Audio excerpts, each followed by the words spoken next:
పప్పు దోసకాయ కర్రీ చేస్తున్నానండి. ఒక పప్పుకు 3 గ్లాసుల వాటర్ వేసుకొని దోసకాయ ముక్కలు కట్ చేసుకొని వేసుకొని అందులో కొన్ని పచ్చిమిరపకాయలు, కొన్ని ఉల్లిగడ్డ ముక్కలు, కొంచెం కరివేపాకు, కొంచెం కొత్తిమీర, కొద్దిగా పసుపు వేసుకొని కొంచెం ఆయిలు, పప్పు 3 విజిల్ల వరకు ఉడకబెట్టుకొని దించి కొంచెం సాల్ట్ సరిపడా టేస్ట్గా సరిపడా మంచిగా కలుపుకొని పోపు పెట్టుకోవాలి.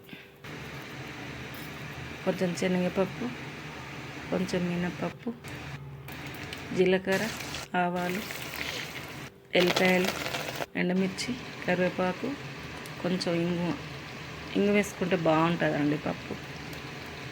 మళ్ళీ మనకు కూడా కొంచెం వాతం లాంటిది ఏమి ఉండదు, అందరికి పడదు కదా పప్పు. కొద్దిగా పసుపు వేసుకొని పోపు రెడీ. పప్పు వేసుకొని కలుపుకుంటే రెడీ. నాకు చేయొచ్చినట్టు చేశాండి.